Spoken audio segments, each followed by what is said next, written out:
25 personil ini kita periksa terkait dengan ketidakprofesionalan dalam penanganan TKP dan juga beberapa hal yang kita anggap bahwa itu membuat proses olah TKP dan juga hambatan-hambatan dalam hal penanganan TKP dan penyidikan yang tentunya kita ingin bahwa semuanya bisa berjalan dengan baik.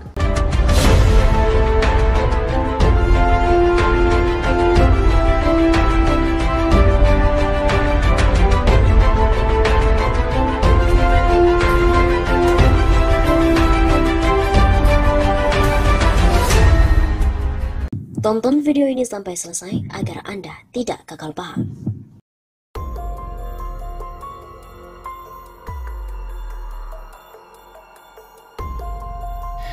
Kamarudin Simanjuntak minta bantuan ke TNI usut dana mafia yang mengalir ke rekening Ferdi Sambo. Pengacara Brigadir Joshua, Kamarudin Simanjuntak, menduga 4 buah rekening kliennya dipakai Ferdi Sambo untuk transaksi bisnis gelapnya. Ia menyebutkan 4 rekening tersebut dikuasai Ferdi Sambo usai melakukan pembunuhan kepada Brigadir Joshua. 4 rekening diambil oleh tersangka, kemudian buku tabungannya setelah korban dibunuh. Begitu ucap Kamarudin Simanjuntak. Kamarudin juga mengatakan bahwa 4 rekening itu terdiri dari ATM BCA, BRI, Mandiri, dan BNI. Cara menguasai 4 rekening Brigadir J yaitu dengan cara mengambil buku rekeningnya, mengambil ATM-nya. Begitu bebernya. Tidak hanya itu, Ferdi Sambo CS juga diduga mengambil barang-barang lain milik Brigadir Joshua seperti laptop dan HP. Demikian laptop almarhum dikuasai tersangka dan kawan-kawannya serta juga 3 HP dengan 4 nomor. Menurut Kamarudin, hal tersebut untuk memuluskan memindahkan dari bisnis gelap yakni penjualan narkoba, miras, judi online dan juga bisnis mobil R. Karena tujuannya untuk memindahkan uang itu. Karena itu ia meminta pada Presiden Jokowi membentuk tim independen yang terdiri dari TNI. Itu tidak lain untuk menelusuri bisnis gelap Ferdi Sambo. Presiden RI siapapun dia, tolong dong kasih atensi. Bentuk tim independen melibatkan TNI Angkatan Darat, Laut, dan Udara terutama PPATK. Begitu ucapnya. Bahkan menurut Kamarudin, 4 rekening Brigadir J diyakini masih bertransaksi atau menerima uang dari bisnis gelap Ferdi Sambo sampai hari ini. Saya punya keyakinan 4 rekening dari Brigadir Joshua ini masih melakukan transaksi sampai sekarang dari tanggal kematian Brigadir J tanggal 8 Juli. Begitu tandasnya. Selain itu, pakar pidana juga ikut berkomentar bahwa penegak hukum dan juga PPATK perlu menelusuri dana taktis Sambo yang diduga didapat dari mafia. Aparat penegak hukum diharapkan menindaklanjuti temuan adanya dugaan aktivitas mafia yang melibatkan mantan Kadif Propam Polri Irjen Ferdi Sambo dan diketahui oleh Brigadir J alias Nofriansyah Huta Barat. Pakar hukum pidana dari Universitas Al-Azhar Indonesia, Suparji Ahmad, menyatakan temuan adanya dugaan-dugaan dana taktis yang diduga didapatkan Sambo dari para mafia dan diketahui Brigadir J itu harus dibuktikan aparat penegak hukum. Dalam hal ini, dengan melibatkan Pusat Pelaporan Analisis Transaksi Keuangan atau PPATK untuk menelusuri rekening yang diduga menampung dana dari aktivitas mafia. Supaya ada kepastian hukum, mencegah fitnah dan munculnya berbagai spekulasi, sebaiknya temuan tersebut ditindaklanjuti dan agar lebih akurat perlu melibatkan PPATK, kata Profesor Suparji kepada redaksi Kantor Berita Politik RMOL Rabu 17 Agustus. Selain itu, Suparji juga meminta pada pihak-pihak yang memiliki bukti-bukti terkait kasus penembakan Brigadir J agar kooperatif dengan aparat penegak hukum.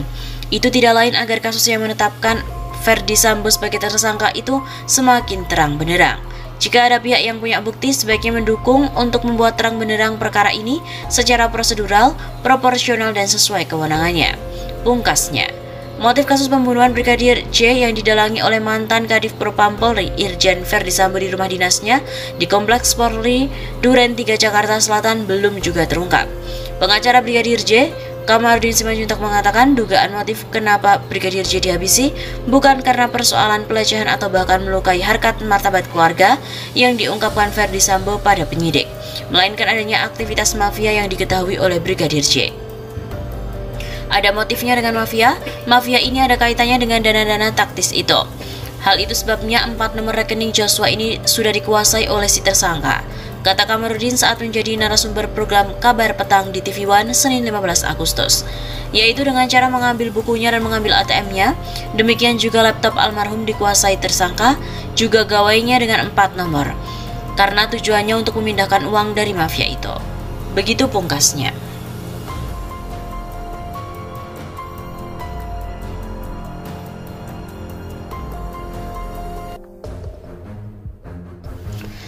Fahmi Alamsyah diduga terlibat skenario Verdi Sambo. Pengamat hukum Refli Harun mengatakan, apakah tidak mikir? Kok bisa ya? Penasihat ahli Kapolri Fahmi Alamsyah mengaku dihubungi oleh Verdi Sambo 2 hari setelah kasus penembakan terhadap Brigadir J. Verdi Sambo menghubungi Fahmi Alamsyah lantaran ada media yang sudah melontarkan pertanyaan kepada Kabid Propam Jambi terkait dengan peristiwa penembakan yang menewaskan Brigadir J. Meskipun demikian, Fahmi Alamsyah mengaku percaya dengan pernyataan dari Verdi Sambo lantaran keduanya diketahui cukup dekat. Ahli hukum tata negara dan pengamat politik Refli Harun juga turut menanggapi hal tersebut. Kalau ada orang yang menceritakan walaupun itu teman dekat tentang sebuah peristiwa terbunuhnya seperti cerita inilah, apakah kita nggak mikir kok bisa ya? Kata Refli dikutip dari redaksi Pikiran Rakyat melalui kanal YouTube Refli Harun. Menurutnya, meskipun ada hubungan pertemanan, namun perlu memastikan bahwa informasi yang disampaikan adalah benar. Refli Harun mengatakan bahwa hal seperti itu akan berdampak bagi orang-orang yang berprofesi di bidang serupa. Seolah-olah yang namanya humas atau komunikasi publik itu kerjaannya adalah menutupi yang salah. Sebagaimana diketahui, humas memiliki peran dalam mengkomunikasikan segala bentuk informasi secara jelas dan benar kepada publik. Refli Harun juga menegaskan agar tidak asal percaya dengan sebuah informasi kriminal karena hal tersebut bisa jadi menjadikan kesempatan oleh yang bersangkutan untuk mempermainkan. Jadi kalau ada cerita tentang pembunuhan, kita jangan percaya. Sebaliknya, kita tidak percaya sampai kemudian terungkap kasus itu benar. Kalau kita sudah percaya duluan, wah gawat. Kita bisa dipermainkan orang sebagai seorang komunikator, kata Refli. Menurutnya, dalam kondisi normal, Verdi Sambo mungkin tidak akan berbohong sebagai seorang teman. Namun hal itu mungkin saja dilakukan saat dirinya sedang terdesak. Hal tersebut jelas membuat asumsi baru di tengah masyarakat yang menduga adanya keterlibatan antara Fahmi Alamsyah dengan skenario yang dirancang oleh Verdi Sambo. Di tengah penyelidikan kasus Brigadir J, Fahmi Alamsyah justru memutuskan untuk mundur dari jabatannya sebagai penasehat ahli Kapolri. Keputusannya itu membuat Kapolri Jenderal Listio Sigit Prabowo membentuk tim khusus untuk mendalami dugaan terlibatnya Fahmi Alamsyah dalam kasus Brigadir J. Adanya drama sarung tangan Verdi Sambo dalam skenario pembunuhan Joshua. Fakta baru juga terungkap dalam kasus pembunuhan Brigadir J. Irjen Verdi Sambo ternyata telah menyiapkan sarung tangan sebelum peristiwa berdarah itu. Sarung tangan tersebut dipakai Verdi Sambo untuk memegang tangan Joshua kemudian menembakkan senjata ke dinding. Dilansir melalui Detik News, berdasarkan informasi yang didapatkan, pada awalnya pemufakatan jahat untuk membunuh Joshua ini terjadi di rumah pribadi Verdi Sambo yang ada di Jalan Sangguling 3, Duren 3, Jakarta Selatan pada Jumat 8 Juli. Verdi Sambo yang awalnya berada di Mabes Polri datang lebih dulu bersama sejumlah ajudan. Kemudian datanglah rombongan dari Magelang yakni Putri Chandrawati, Barada Richard Eliezer, Brigadir Ricky Rizal, Brigadir Nofriansyah Huta Barat, Kuat Ma'ruf dan juga Susi. Verdi langsung menemui istrinya untuk mengkonfirmasi mengenai peristiwa yang disebut sebagai kejadian pelecehan. Diduga Verdi mendapatkan informasi awal dari Kuat pada malam sebelumnya. Verdi Sambo kemudian memanggil Ricky untuk datang ke lantai 3 rumah Saguling dan menyampaikan jika Putri mengalami pelecehan oleh Joshua. Sambo meminta kesediaan Ricky untuk membunuh Joshua namun menolak. Kemudian Verdi meminta Ricky memanggil Richard Eliezer dan langsung mengatakan bahwa Richard harus menembak Joshua begitu diperintahkan karena Joshua telah melecehkan Putri. Ricky diminta mengambil pistol HS yang biasa dibawa oleh Joshua. Pistol itu ada di salah satu mobil yang terparkir di garasi. Verdi meminta magasin pistol HS itu diisi penuh. Setelah magasin terisi, pistol itu dibawa oleh Verdi Sambo. Setelah rencana dibuat, rombongan Putri Chandrawati yang disertai Ricky, Kuat dan Joshua lalu bergerak dari rumah pribadi ke rumah dinas Verdi Sambo yang jaraknya kurang lebih 500 meter. Tak lama kemudian, Verdi Sambo bersama rombongan yang membawanya dari Mabes Polri bergerak menuju rumah dinas. Sebelum memasuki rumah dinas, Verdi Sambo mengenakan sarung tangan berwarna gelap, bersarung tangan dan membawa pistol HS9. Verdi Sambo mengendap-endap masuk ke dalam rumah. Salah seorang saksi yang saat itu berada tidak jauh dari rumah melihat pistol tersebut sempat terjatuh, lalu dipungut oleh Verdi.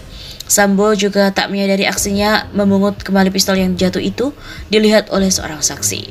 Berlanjut ke dalam rumah dinas, di ruang tengah itu awalnya ada Ferdi Sambo, Richard, Ricky dan Kuat. Putri ada di dalam kamar depan tangga, sementara Joshua ada di ruangan lain. Ferdi lalu meminta Joshua dipanggil, Joshua diminta duduk, Ferdi kemudian memanggil Richard yang sedang berada di lantai atas. Begitu tiba di ruang tengah, Richard diminta untuk menembak Joshua.